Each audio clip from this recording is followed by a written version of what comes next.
न्यायपालिका के पास ना तो पुलिस है, ना सेना है और ना कोई वोट बैंक है। उसके पास बस एक ही ताकत है, वो है सब लोगों का, भारतीयों का भरोसा। दोस्तों, जब सारे दरवाजे बंद हो जाते हैं तो अंत में हम सभी कोर्ट का ही दरवाजा खटखटाते हैं, इस उम्मीद से कि न्याय यही मिलेगा। और यही भरोसा सुप्रीम कोर्ट की भी सबसे बड़ी ताकत है।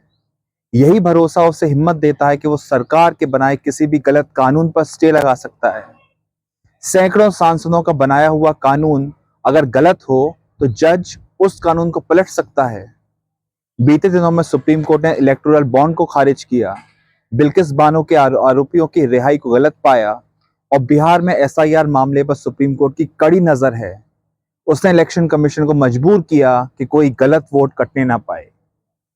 सोचिए, इतनी बड़ी ताकत, लेकिन उसके पीछे न कोई सत्ता की ताकत है, न कोई वोट बैंक है, बस सिर्फ जनता का विश्वास है।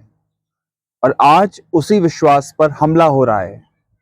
ये हमला सिर्फ अदालत पर नहीं हो रहा है, ये न्याय के सिद्धांत पर हमला है, संविधान के मूल्यों पर हमला है और हमारी लोकतंत्र की आत्मा पर हमला है। दोस्तों, किसी भी तरह की असहमति होना बुरी बात नहीं है।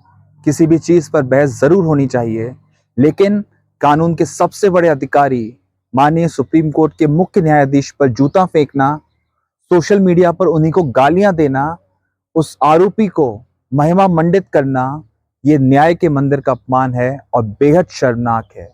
किसी भी देवता पर टिप्पणी करने भर से आप सीधा हिंसा करेंगे। खजुराहो का स्मारक जो भारतीय पुरातत्व सर्वेक्षण के संरक्षण में है, क्या उसकी मरम्मत के लिए सुप्रीम कोर्ट के आदेश की जरूरत है? दूसरी तरफ इस हमले को जस्टिफाई किया जा रहा है कि न्याय प्रणाली खराब है।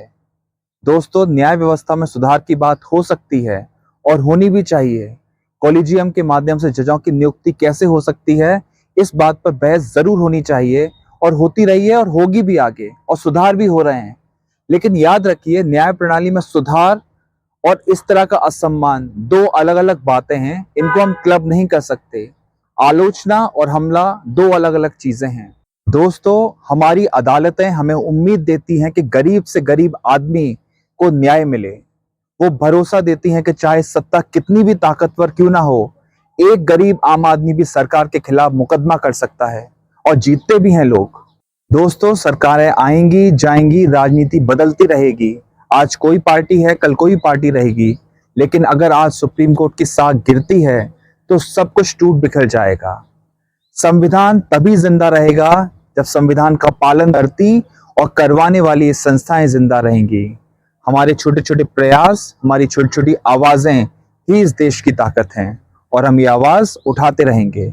जय हिंद, जय संविधान।